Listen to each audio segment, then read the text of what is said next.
Welcome back everyone. Today we are prepping some low carb and keto meal prep options. If you're new, hit subscribe and let's go.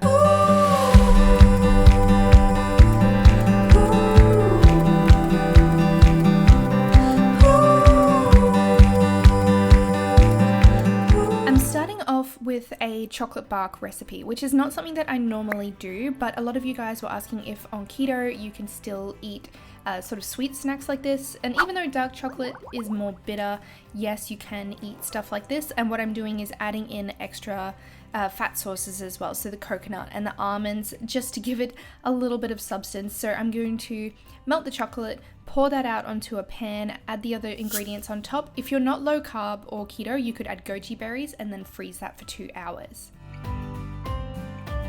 Now I've got some mini frittatas.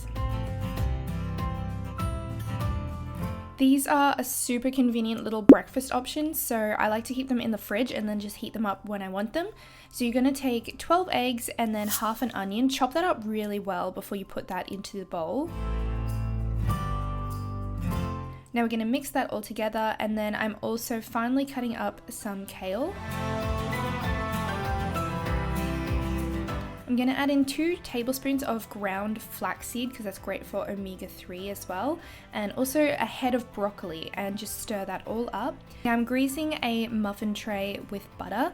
You could also add cheese to this recipe or bacon. I'm trying to avoid dairy as much as possible and just have it the minimum amount at the moment to see what that does.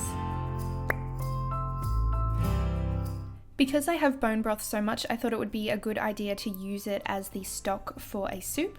So put a pot on a really low temperature with a few tablespoons of olive oil. Then I'm placing in half an onion and some garlic.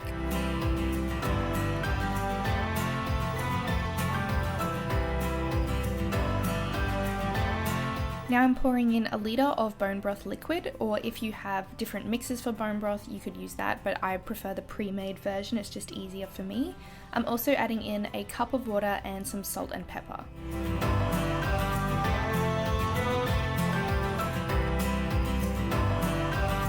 I'm putting in half a kilo of shredded chicken.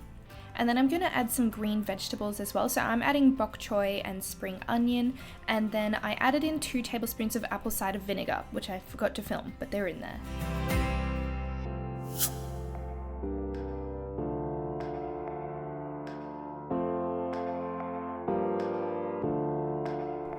If you've been here for a while, you probably know that I love my salmon dishes, so as always, I'm going to prep some salmon. So I'm taking 4 fillets of salmon and placing them on a baking tray with baking paper. You could also put them in alfoil if you like as well.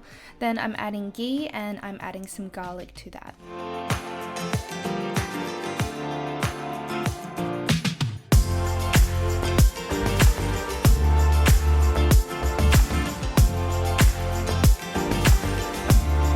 Now because my mini frittatas were ready, I'm going to take them out of the oven and let them cool down before I do anything with them. Jumping back to the salmon, I'm going to pop that into the oven now and let that cook on its own for about 10 minutes. Then I'm going to pull it back out and add some vegetables to it.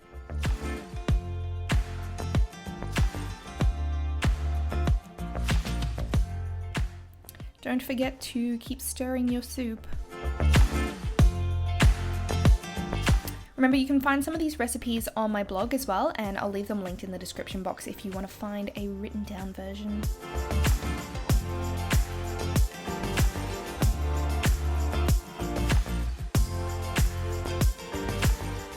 Okay, so it's time to pull that salmon out of the oven, and I've just washed and I'm cutting up some asparagus, and then I'm also going to add some broccoli as well.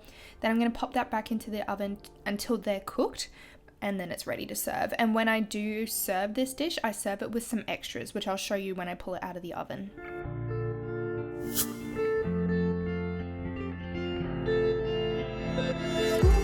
This was still a little experimental recipe. I just wanted to try something based off those tuna and avo bites I made in a previous meal prep video.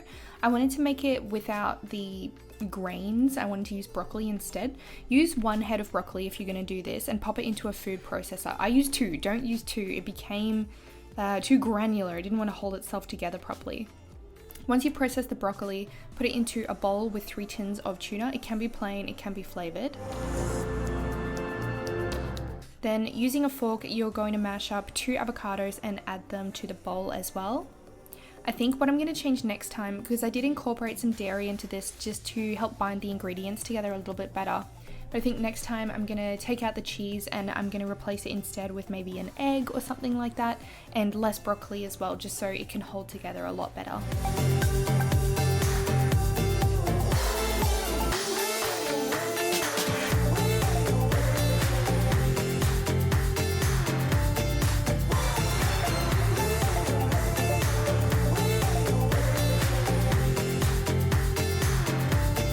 Like I mentioned, this recipe does have dairy, so I ended up adding cheese to it and melting that and mixing that through to help bind the ingredients.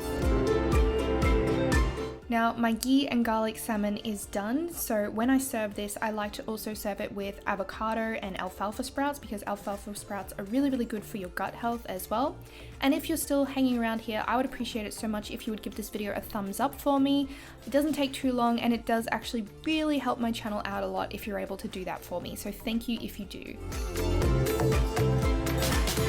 Now, just jumping back to this tasty but somewhat failed experiment, I'm just going to cook them up in avocado oil.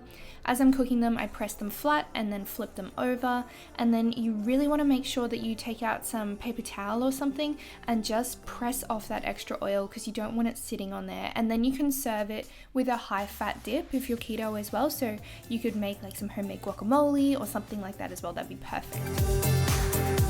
Now, jumping back, coconut bark is ready. Make sure you keep this one in your freezer, but what I'm doing is just breaking it up into little pieces and then it's done.